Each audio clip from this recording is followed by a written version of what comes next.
So I feel like that's really something we should be highly focused on. It seems like we are, as children make the transition from breast or bottle to then into solid food. It seems like there's a whole lot of emphasis there on what a baby's eating, but then once they become kind of accustomed to table food, then it's all, it's a free-for-all. All the pizza, all the drive-through food, all the ices. I mean, my 3-year-old granddaughter knows the word icy. So yeah, it's happened in my family, not because of me.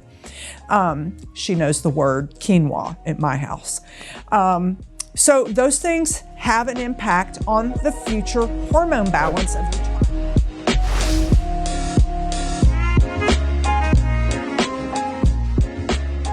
Hey everyone, I'm Lucy Douglas.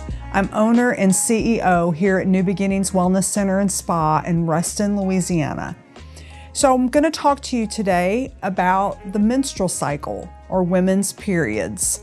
I think this is a super important topic. I spend a lot of time in my practice addressing women's concerns regarding their cycle and their monthly period. And I was approached today by a patient who was asking me a question about her sister and her sister's painful period and asking what some possible options might be for treatment. And she was very shocked when I told her that we had tricks up our sleeve and things that could absolutely address her sister's concerns without resorting to the birth control pill.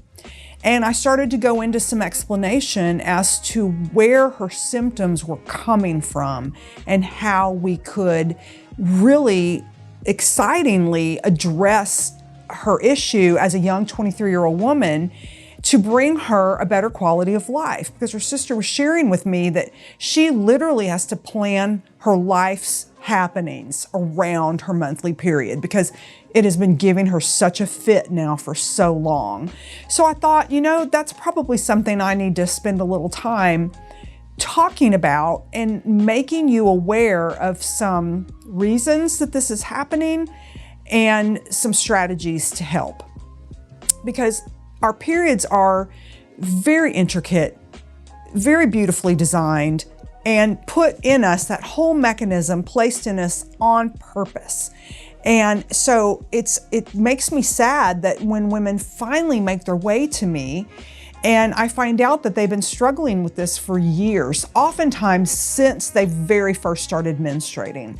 So these are some things that if you're moms listening to this and you have young daughters that might not yet be cycling, I want to give you some tips and some things that you can actually do now in helping your daughters prepare and be in the best health possible so that hopefully they have the happiest, most non-eventful menstrual cycle possible, so that your girls are not staying home from school, missing out on activities, having a decreased quality of life because of the pain and or heavy bleeding.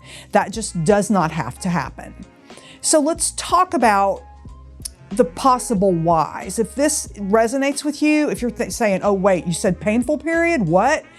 So let's talk about that. So you have ovaries, right? You have 2 ovaries that sit inside your pelvic cavity. They are connected. They're part of your endocrine system, along with your adrenal glands that sit one each on top of each kidney and your thyroid gland. And so these glands all are hugely important in governing hormone balance and overall health, vitality, and well-being.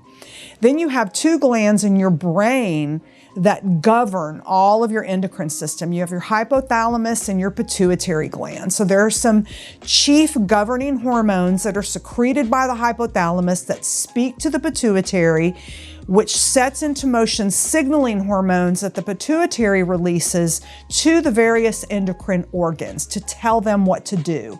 And these are all regulated on a feedback basis through your neurological system.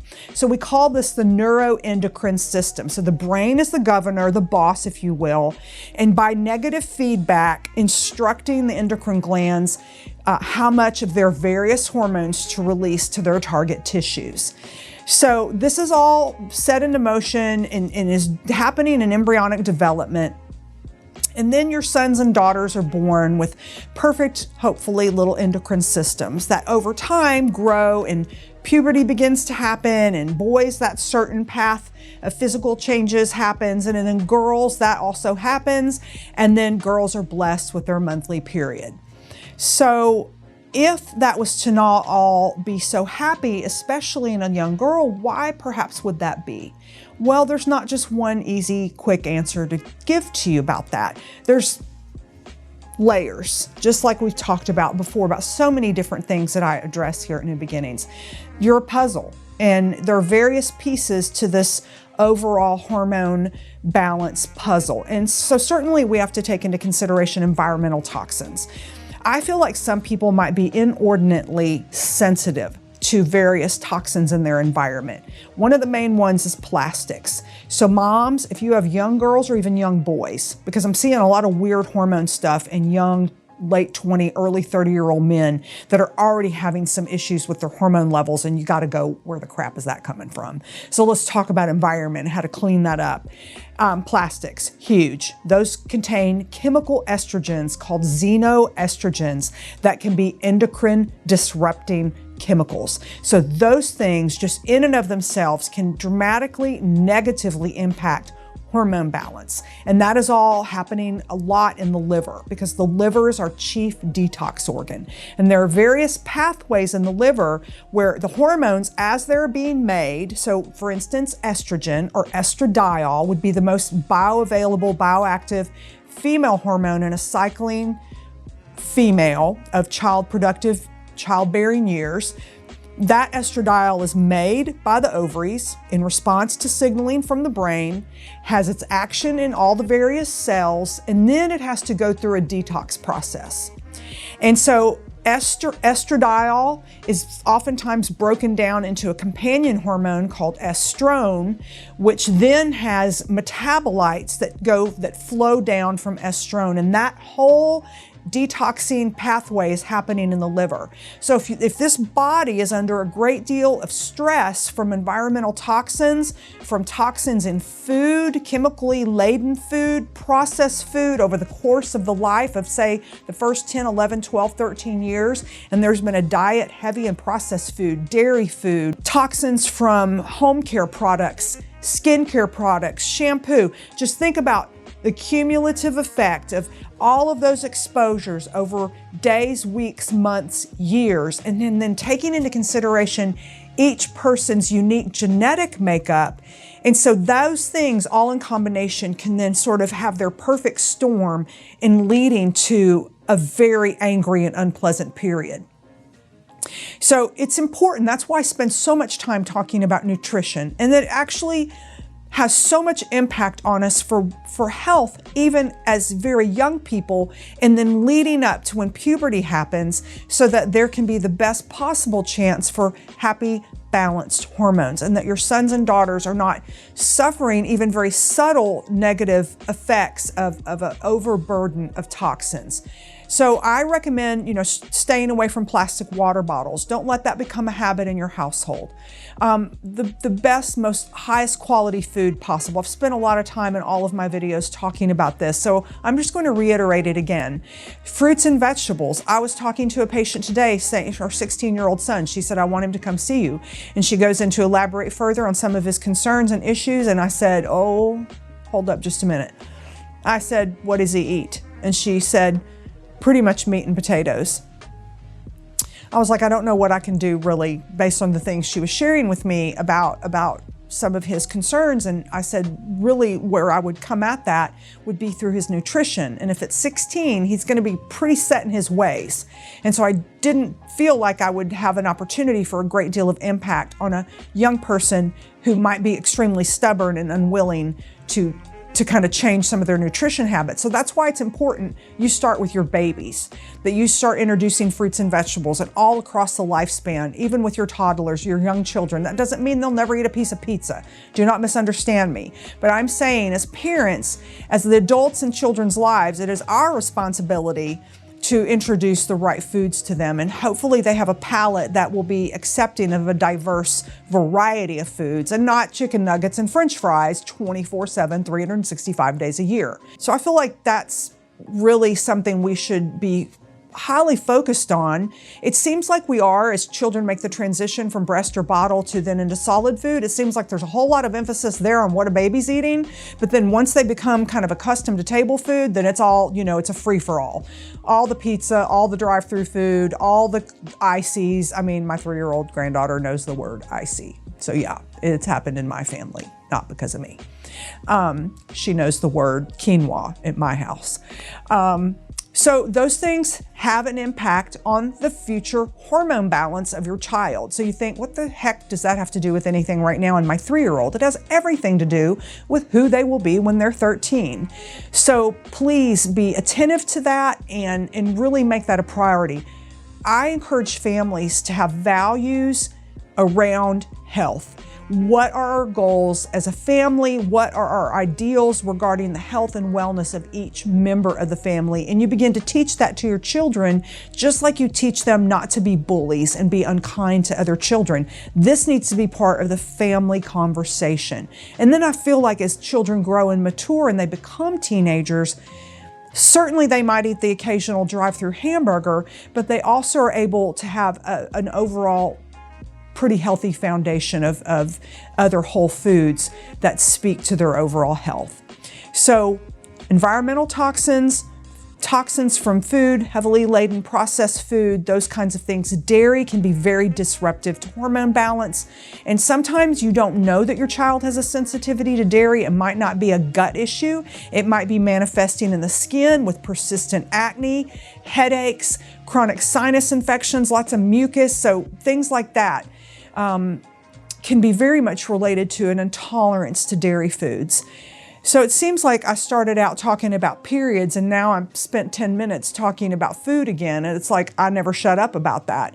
But I keep coming back to it because I'm utterly convinced that I can fix about 99% of what's wrong with people by cleaning up their diet.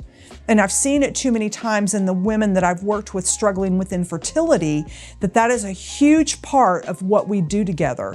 And the ladies I've been successful with who have conceived and had children have implemented those nutrition strategies as part of their treatment plan. And we've seen their hormones get better. We've seen balance come. We've seen diminishing of painful and heavy periods. So I know it's true. So that's why I keep saying that to people, just my daughter rolling her eyes and like, oh my God, you're not going to talk about that again, are you? And like, yeah, I am. So I mentioned the importance of hormone balance and how you create hormones and then how your body metabolizes those hormones. So I'll be putting up a graphic of the complexity of your hormones. And I want you to pay particular attention to the bottom right portion of that graphic that focuses on specifically estrogen metabolism. So when I meet a woman with a painful or a heavy period or horrific PMS, I automatically know she has a problem with her estrogen metabolism. And it's not an issue with her making too much estrogen. That's not the issue at all. It's an issue of how her body is metabolizing that estrogen that then throws her out of right relationship with her other hormones that can then lead to all of those unpleasant symptoms within the cycle. So I hope this has piqued your interest. I really hope that you will share this video with other women that you know are having problems, who all they've ever been offered as a solution is some kind of birth control. And I'm here to tell you that that is nonsense. And certainly I have seen that used, and I myself have used that in a few isolated situations with women with very severe symptoms. And so I say that I feel like that approach is nonsense, but the caveat to that is occasionally that might be what I need to fall back on. But I don't look at it as a permanent solution. I look at it as a bridge, if you will, to alleviate symptoms while we work on underlying causes, and then come back and begin to perhaps attempt to wean off of that and evaluate at that point how the patient is doing. And so we can know, hey, our strategies are working. We can come off that and utilize some other, I feel like less aggressive strategies to help bring balance and peace back to the hormones. So stay tuned for my next video where I'll go into more detail and explain how I don't feel like the birth control pill is our only option here. So thank you very much, and I look forward to talking to you soon.